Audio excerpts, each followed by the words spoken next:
another episode of Robo Fett, and man, do I have some stuff to talk to you about. Basically, I started watching this new series, and I'm sure you've either heard about it or already started watching it, called Stranger Things. And let me tell you something, this show is phenomenal. It's so good. I haven't watched something so good in a long time. And, you know, a lot of that has to do with the 80s nostalgia I have. I really love things from the 80s, late 70s, early 80s, all the way through the 80s, 90s. I love all that stuff. I love all that stuff. I definitely love movies during that time. And this show actually captures that. You almost feel like you're watching something that somehow was filmed with newer cameras, but that was filmed in the 80s or like the late 70s. Like, oh my god, it just looks incredible. I really wanted to binge watch and just get through it, but unfortunately I'm trying to watch it with my girlfriend, and you know, she couldn't stay up all night with me tonight, so I couldn't get through it all. This video is just basically going to be talking about my first impressions, why I think that you need to watch this show, because it's just filmmaking at its best. So we start off in a lab, it's tense, and there's something after a doctor, and it ends up getting him. And then we're introduced to some characters, and I just love the way this show does this. We got 4 characters who are kids, and they're in their basement playing Dungeons and Dragons. That should set the nerdy tone of this show, and I love it. I absolutely love it. I identify with it so much. And you know what else is so funny? Like, just think about how many times over the years, like especially back like when I was a kid, you'd hear, "Oh, I bet they're in their basement playing Dungeons and Dragons," you know? Or actually, it'd probably be like, "Oh, but they're in the basement playing Dungeons and Dragons."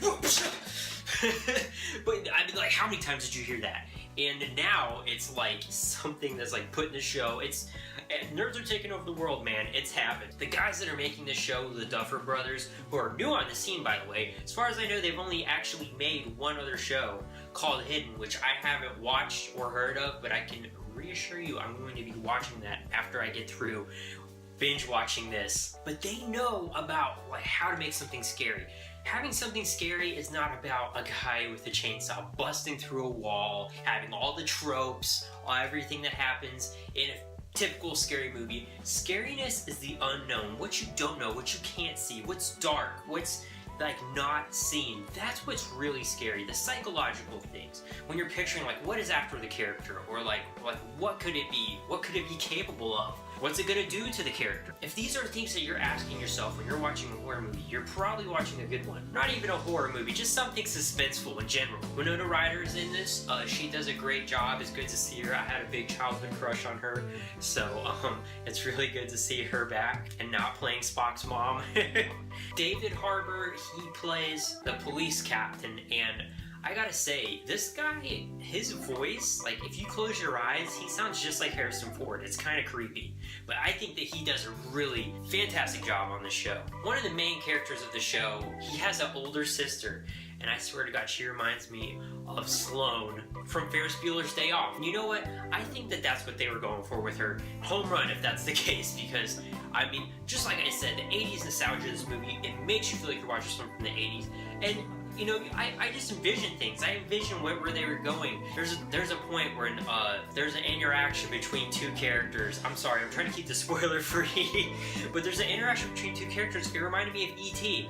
There's a point when the police captain is introduced, and it reminded me of Jaws when he was first coming in, and you know, he just lives in a town where basically nothing happens and it's all kind of ridiculous. It reminded me of that a lot, and you know what, there was a lot of other 80s movies that I was thinking about. I can't really think of them right now, but if I was watching it again, I can tell you that there was a lot of 80s movies in nostalgia that I saw, and I just loved it.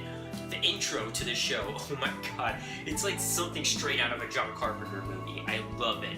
Like, it's like just that 80s vibe, the music in the show, so great. It just makes you feel like you should be watching this on a TV that's surrounded in wood. Like, that's what it makes you feel like on an old, crappy TV. And I definitely get that, you know, that kind of vibe when I was watching Super 8. However, I get a lot more satisfaction from this than I did from Super 8, because Super 8 had its problems for me. You know what? Maybe someday I'll do a review on that movie, so I don't want to go into all that. But basically, I feel like this show is filling in the gaps that I really wanted from Super 8, and I really appreciate that. Now, granted, guys, I'm only, 2 episodes in, but so far, this show has just got me gripped. It's got me excited, and the creature, or whatever it is in this show, let me just tell you, it is so scary. And there was points where I paused it because it's dark and you can't see to see what it looked like. I saw its silhouette. No. We ain't doing that. No, you get that out of here. I don't want to see what it looks like at this point. But anyway, guys, I'm sure a lot of you have already finished the show, and you're like, Boba Fett, I already finished it. Whatever. Well, you know what? I want to know, your impressions of the show. Is it worth to keep watching? Does it get really bad after episode 2? I don't see that happening, but you know what? You never know. So, guys, I want to know what you think about this in the comment box below. Have you started watching it? Are you going to start watching it? Are you like me? Are you only not even halfway through, but have you started watching it? Do you guys have some first impressions for me? Please let me know. Fill me in the comment box below. And of course, if you like the video and this is your first time tuning into my channel, or the second or whatever, go ahead and hit that subscribe button, because how else are you going to know what I thought of episode 8? If you like the video also, just remember, leave a like. Guys, when you guys subscribe, comment, like my videos, it really does help me out. It gets me one step closer to being able to do this more often, to have more time to edit videos, being one step closer to that dream. Anyway, guys, as always, stay awesome, keep those Punisher hats on, and I'll see you later.